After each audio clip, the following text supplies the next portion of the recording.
L'important est de se limiter à ce qui est donné dans la réalité, à ce qui existe dans les faits. Cette conviction, je l'ai acquise grâce non seulement à l'exemplarité de votre méthode, mais aussi à mon propre travail, au fur et à mesure que je progressais dans la pratique de la psychanalyse. Car, chaque fois, j'ai impression des plus saisissantes de celles qui ne passent jamais et se ravivent constamment, de redécouvrir la psychanalyse dans sa totalité, comme si elle s'actualisait. Mais ce qui est vécu là, immédiatement, ne pourrait que s'appauvrir si nous y ajoutions des composants subjectifs de notre cru. Le noyau de la part connaissable de l'homme est mis au jour lorsque, avec précaution, on s'attache à le débarrasser de sa gangue d'écorce. Mais, à l'inverse, il peut se revêtir à nouveau d'une mince pellicule opaque.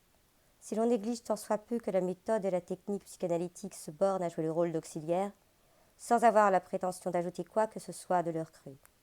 En effet, quelle est l'origine de la maladie? C'est la solidité de ces écorces que l'adulte, par son pouvoir et les expériences de la vie ont forgé précocement, pour protéger l'être, laissant la plus intime part de lui-même désemparée et abandonnée. On ne saurait donner meilleure définition de la santé qu'en citant l'expression « La nature, ce n'est ni le noyau ni l'écorce » ou bien « Qu'est-ce qui est intérieur, qu'est-ce qui est extérieur ?» Si ce n'est que la perfection d'un être resté intact ne se rencontre que dans les constructions théoriques. Point n'est besoin, certes, d'être névrosé pour s'exposer au durcissement de la gangue ou à l'énucléation, pour être pris entre le danger d'être enfermé de l'extérieur et celui de tomber dans le vide.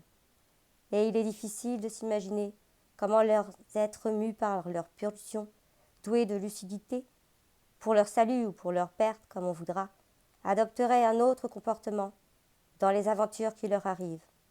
Car, alors qu'au stade de la prime enfance, chacun se confondait encore avec la substance même de l'univers, ils voient nécessairement leur attente d'autant plus déçue qu'elle a été entretenue longtemps.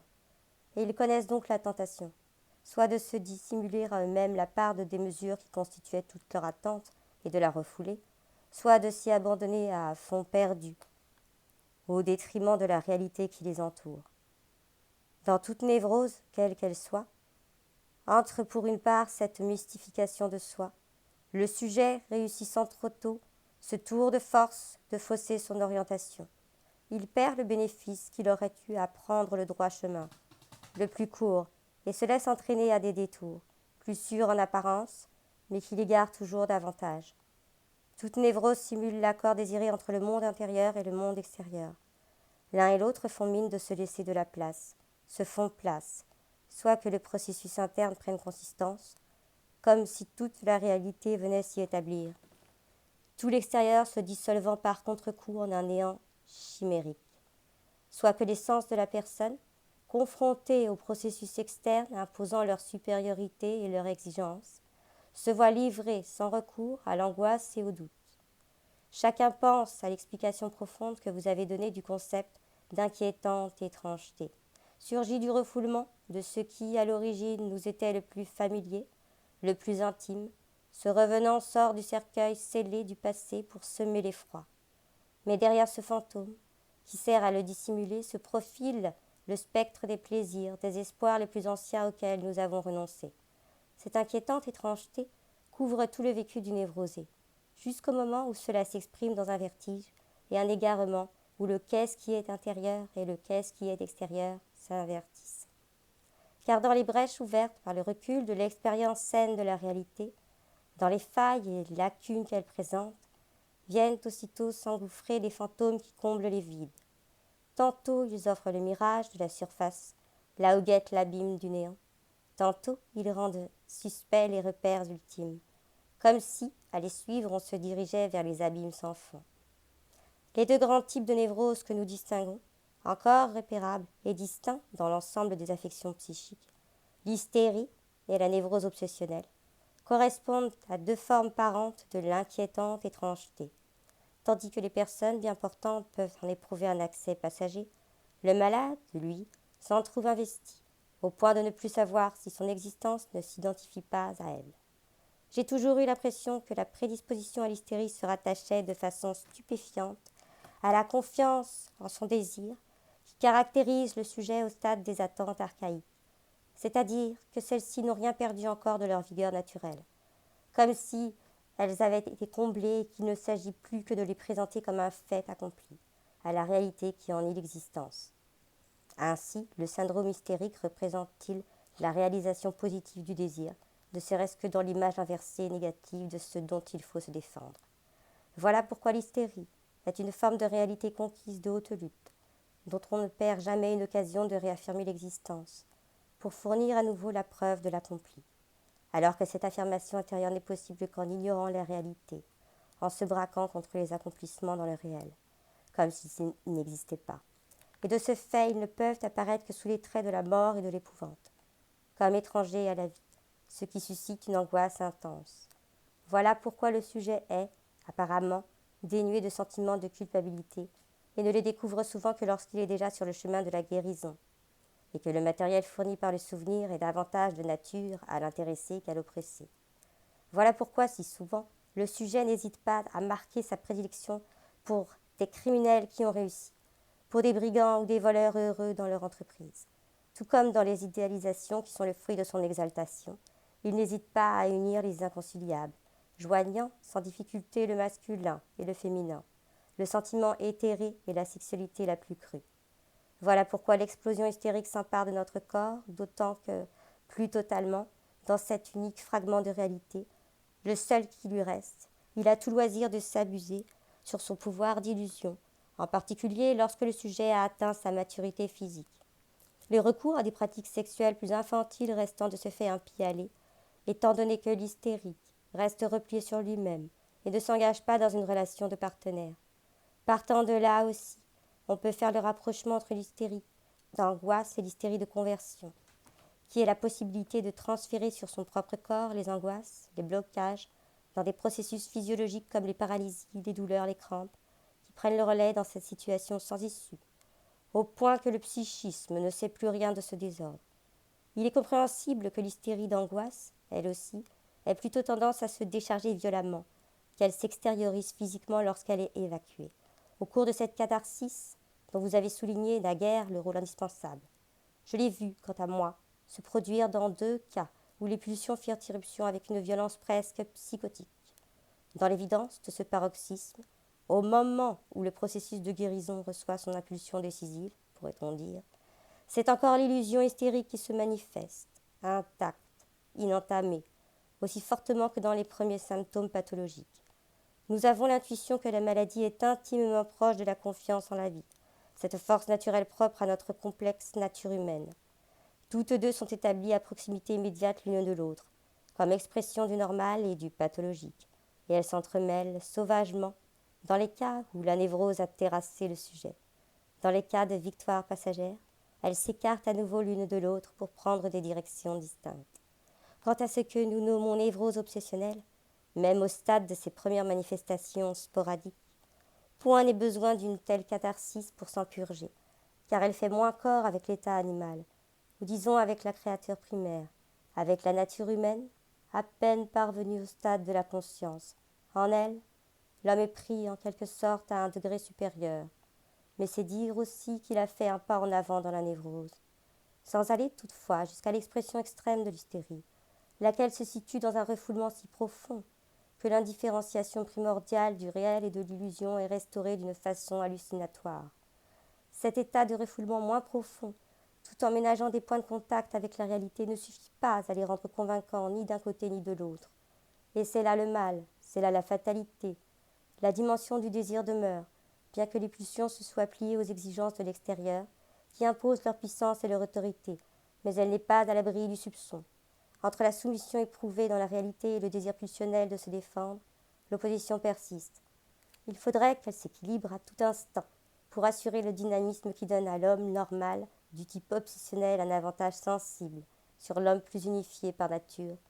Le danger, même à l'intérieur de la normalité, réside dans le vacillement entre la tendance à se surestimer soi-même et la crainte d'être inférieur, dans l'oscillation du pôle actif au pôle passif, qui n'est que trop naturel lorsque le désir impérieux des pulsions doit faire face aux réalités menaçantes de la vie. Mais en même temps, chez le sujet qui jouit d'une santé parfaite, cela peut devenir l'occasion d'excitation, de frictions merveilleusement stimulantes. On peut dans la pratique trancher cette question en examinant jusqu'à quel point les sentiments de culpabilité ont été exclus. L'hystérique, lui, en est débarrassé, puisqu'il fait barrage à tout souvenir de la réalité.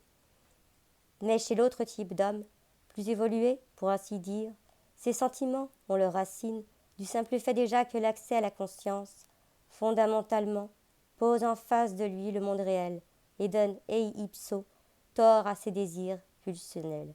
Nous cherchons alors à les repousser et à les apaiser, ne réussissant qu'à les faire s'étioler, se terrer davantage.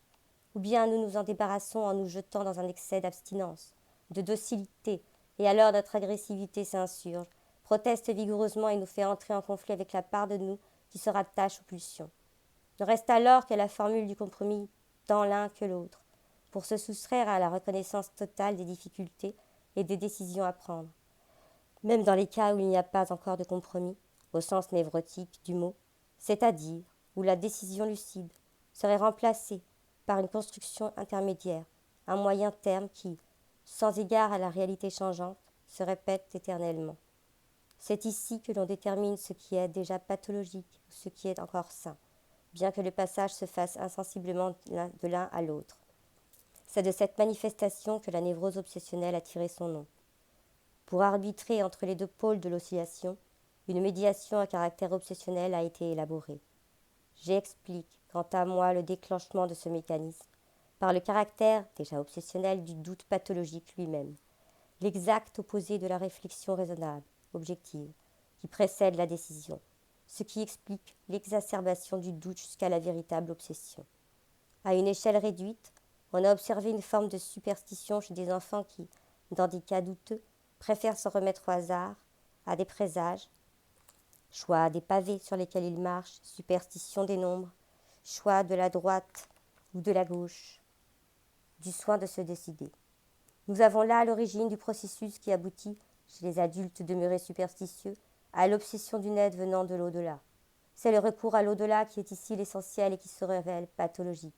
Le sujet considère en effet que, dans le doute, ni la réalité ni son esprit de décision personnelle ne peuvent lui venir en aide. Ne se référant ni à un extérieur ni à un intérieur, il a recours à un nulle part qui transcende l'un et l'autre, bien au-delà de ce qui est humainement possible.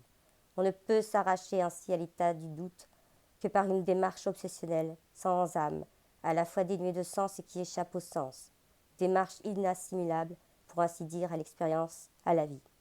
On connaît ces cérémonies rituelles dont l'ordonnance, établie dans les moindres détails, doit se reproduire immuablement, et dont on ne peut en aucune manière enfreindre les prescriptions, sous peine de voir une catastrophe anéantir l'univers, ainsi que le coupable et tout ce qui est sacré à ses yeux. Car ce n'est pas seulement l'interdit qui est en jeu, mais une obsession qui prend la forme de la foi. Vous avez déjà étudié dans les détails au grand mécontentement du public la convergence entre névrose obsessionnelle et religion. Bien avant d'aborder dans Totem et Tabou le cérémonial religieux et les rites magiques dans le comportement des peuples primitifs. Dans le cas de l'hystérie, on était déjà familiarisé avec toutes sortes de similitudes entre les états d'exaltation d'origine hystérique et ceux qui sont d'origine religieuse. Pour ce qu'on a coutume de désigner sous le nom de religion, la plus grande partie de son domaine réside dans cet espace immensément étendu et profond qui est situé entre la maladie et la normalité humaine. C'est à cet endroit seulement que l'on pourrait étudier la religion sur son propre terrain. Là se décèle le caractère anormal à l'origine de ce qui peut connaître un développement pathologique dans le phénomène religieux, tout en gardant, même alors, l'empreinte de notre être humain normal, ce qui rend en principe la guérison possible.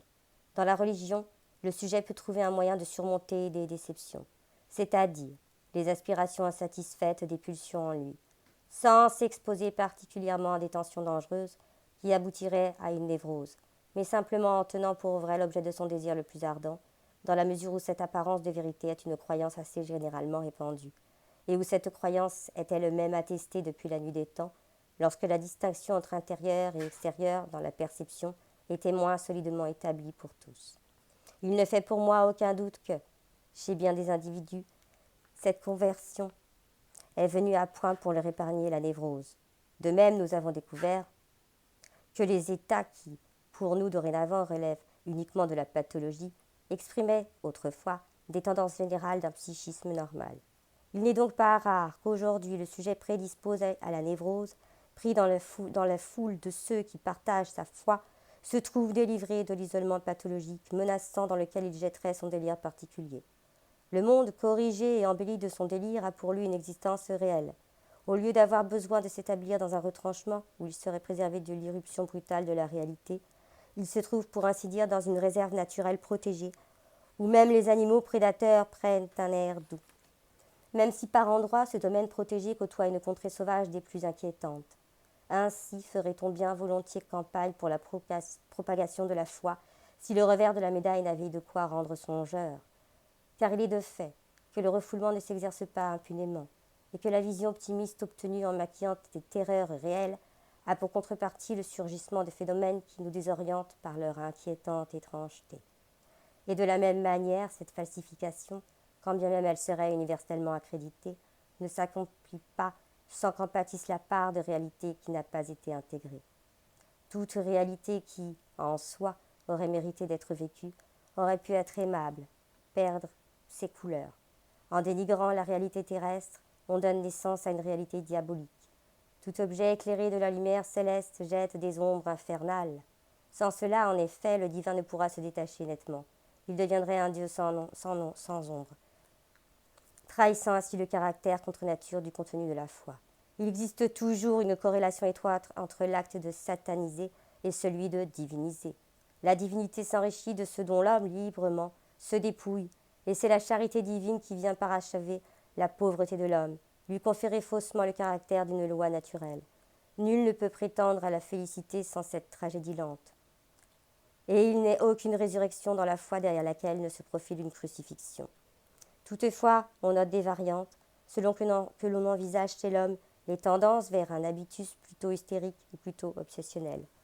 Oui, dans le premier cas, rien ne prend un tour tragique pour celui qui a trouvé à se raccrocher à la foi, simplement parce que ce recours lui a été suggéré par l'esprit du temps ou par son éducation, et qu'il était bien dans la ligne de son optimisme de privilégier d'emblée les vérités les plus agréables et de leur accorder foi.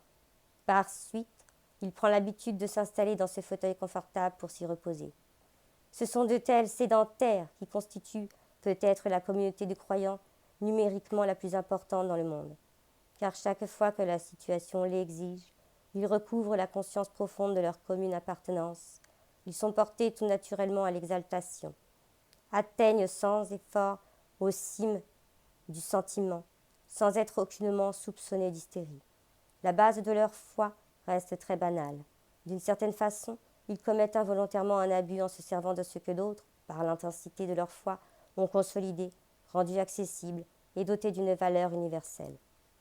Ces clients de grands magasins qui, pour un prix raisonnable, font l'acquisition d'un oreiller ou d'une béquille, ces médiocres heureux qui ont toujours le teint fleuri, sont bien éloignés de l'autre sorte de félicité que l'on trouve dans la foi. On part à cette félicité ceux qui, justement, furent d'abord des créateurs dans la communauté des simples croyants. Le Dieu bienfaisant et secourable ne naît que de la ferveur avec laquelle on l'exalte. On le pare, on le magnifie, de même qu'une icône tout simplement. De fer blanc ou de laiton se met à resplendir lorsqu'elle est revêtue d'une robe dorée ou ornée de joyaux. À celui qui se fait le créateur de son créateur et qui, dans cet acte, libère son énergie spirituelle productive, la foi accorde un don essentiel, bien plus que ne pourrait le faire la pratique d'une prière exaucée. La plaie née de son déchirement, la poussée des pulsions, l'ambition de les maîtriser dans l'ascèse, se referme dans la création, dans le processus productif lui-même, du simple fait qu'un tel processus a été possible. Au sens strict du terme, seuls de tels hommes ont leur place dans le monde de la religion. D'eux seuls, on ne dira pas tout bonnement, ce sont leurs désirs qui se façonnent un Dieu correspondant à leur volonté. Car l'essentiel ici, c'est bien la profondeur d'une inconscience qui, à partir de l'impression de Dieu, révèle l'homme à lui-même. L'homme se découvre dans cette réfraction de la divinité sur lui. Ce qui est une donnée de notre nature humaine, le déchirement entre la sécurité dans laquelle vit la créature et l'élan qui pousse l'homme à étendre toujours plus le domaine du conscient, se retrouve dans de telles âmes, dominées et assumées dans un acte inconscient qui fait de l'homme, par la puissance même de ses dons de créateur, l'être qui reçoit. Mais cela n'est qu'une partie de l'expérience religieuse, et ce qui reste à en dire est bouleversant. De fait, cette manière de croire la seule qui ne soit pas galvaudée et qui constitue un accomplissement, n'appartient qu'à l'homme qui doute. Je m'explique. Ce qui dans la foi le soumet à sa propre puissance créatrice, comme à un produit de son inconscient, doit nécessairement rester, un peu artificiellement, à l'écart de la conscience, alors qu'il a trouvé pour elle un mot et une forme, comme les objets de la critique consciente. Sinon ce serait, au lieu de la félicité que puisse l'artiste dans son œuvre et dans sa création, le pressentiment cruel de la vérité qui prendrait le pas. Ne voit-on pas que, dans la totalité des représentations, seule une réalité terrestre peut servir d'image, que Dieu ne peut se présenter que comme une sorte de voisin géant qui existe sur le mode fantasmatique ou réel, comme une gigantesque reproduction que l'âme reçoit à travers ses attributs les plus humains. Tout ce que l'on attribue à Dieu existe sur terre, telle l'hostie qui vient d'une boulangerie, le vin de la Seine venu de la vigne et du pressoir, la révélation, ce jeu d'une ironie diabolique. Si bien qu'on peut avoir le sentiment d'offenser Dieu en se demandant si on ne lui substitue pas autre chose, si on ne le confond pas avec une réalité terrestre, à notre image. Tous les autres doutes, ceux qu'on peut rencontrer dans la société composite des hommes pieux, et jusqu'à l'angoisse dans l'âme du bon bourgeois préoccupé de son salut, apparaissent minimes, futiles au regard de ce doute unique, ce doute formidable, magistral, le soupçon d'avoir échangé Dieu, de l'avoir offensé en le livrant au terrestre, d'avoir étreint son contradicteur au lieu de l'étreindre lui. Car ce doute est la foi elle-même. La foi n'est que l'enveloppe fragile de ce doute. Il s'agit de comprendre qu'à aucun moment on ne peut appeler Dieu avec le désir qu'il se présente comme un homme à un autre homme, qu'il soit là, comme une chose qui ne serait pas omniprésente. Il ne doit pas exister de cas de ce genre, d'instant de ce genre. Il s'agit de comprendre que le culte de Dieu est déjà un nom pour un vide, pour une lacune dans la piété, où réside déjà la perte et le renoncement, un besoin de Dieu parce qu'il n'y a pas de possession, tandis qu'en dernière instance, Dieu ne pourrait exister comme Dieu que là où on n'a pas besoin de lui. Qui voudrait l'utiliser n'aurait plus Dieu, mais quelque chose que l'on désigne du doigt, que l'on pousse à prendre d'une façon ou d'une autre une forme visible, terrestre, interchangeable. Ainsi, la religion, destinée à alléger le poids de l'existence, à consoler du délire, poserait-elle à l'homme, sitôt qu'il la prend véritablement au sérieux, une exigence suprême, augmentant inéluctablement avec chacune des offrandes dont l'homme comble le Dieu, et qui lui ferait ainsi oublier les misères de l'existence. Pour l'homme pieux, disposé à accueillir la révélation, Dieu continue à coudre la capuche qui masque son visage, pour rester là, dissimulé sans que rien ne le trahisse. C'est justement ainsi qu'il est. Tout ce qui se déroule là forme l'expérience la plus profonde, peut être susceptible de recouvrir le fond originel, de côtoyer l'abîme de l'âme humaine sans quitter le rivage de la santé. La foi est proximité du doute, la possession est proximité de la séparation, et c'est ce qui permet dans le même temps de triompher inconsciemment du délire. Jamais on ne pourrait réduire la portée de ceci en l'exposant à la lumière de la raison, réduire la part du délire en faisant intervenir la vérité au sens conceptuel. Ce processus est le fruit de ce qu'il y a de moins banal en nous, hommes, si bien qu'en le voyant nous nous taisons, pour acquiescer à cette affirmation d'un vieux père de l'Église, Nemo contra, Deum nisi, Deus ipse.